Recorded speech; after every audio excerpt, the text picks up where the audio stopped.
ప్రశ్న అడుగుతూ ఉంటారు, ఇంత అగ్రెసివ్గా మాట్లాడుతూ ఉంటారు, ఇంత ఈ మాఫియా వ్యవస్థ మీద పనిచేస్తూ ఉంటారు కదా, మీకు భయం లేదా, మీకు భయం వేయదా అని.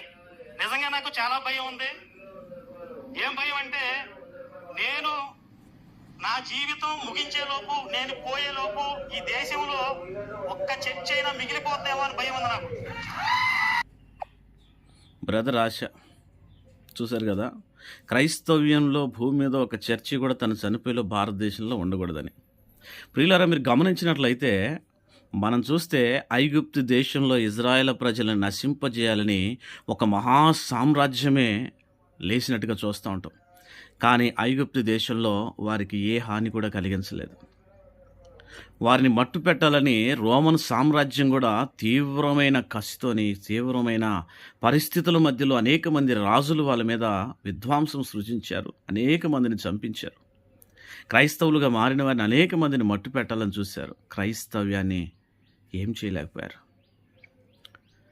హిట్లర్ కూడా గ్యాస్ ఛాంబర్లో వేసుకొని లక్షల మంది, చాలామంది, నీరో చక్రవర్తి, ఇటువంటి మహా చక్రవర్తులు సైతం భయంకరమైన శోధన పెట్టారు.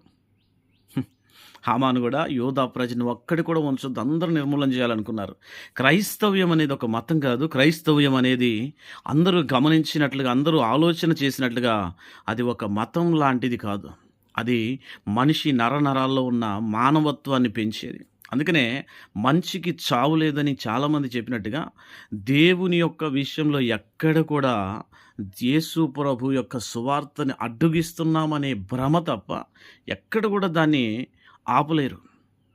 చివరికి ప్రాణం పోయినా దాన్ని ఆపడానికి ఎవ్వరు ప్రయత్నం చేసినా అది ఆగదు. ఎందుకంటే సూర్యుని వెలుగు ఎలాగైతే ఆపలేకపోయామో, ఆ తేజస్సుని ఆపలేకుండా ఉన్న మనకి దేవుని యొక్క ఎస్టాబ్లేట్ అవ్వడాన్ని కూడా మనం ఆపలేం.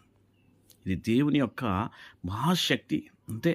అది ఒక చిన్న దేశంలో పుట్టిన ఒక యేసు ప్రభు అనే ఒక చిన్న కుటుంబంలో నుంచి, నజరేన్లో నుంచి, ఇజ్రాయేల్ ప్రజల్లో నుంచి, యోధా వంశంలో నుంచి ఈరోజు ప్రపంచ దేశాలు ఖండాలు దాటి మోటివేషన్ లేకుండానే ప్రపంచాలను జయించిన ఒకే ఒక చక్రవర్తి, రాజులకు రాజు, ప్రభువులకు ప్రభు, కిరీటం లేకుండా దేశాన్ని ఏలుతున్నటువంటి రాజు ఎవరైనా ఉన్నారంటే ఆయన ప్రభు అయిన యేసుక్రీస్తు.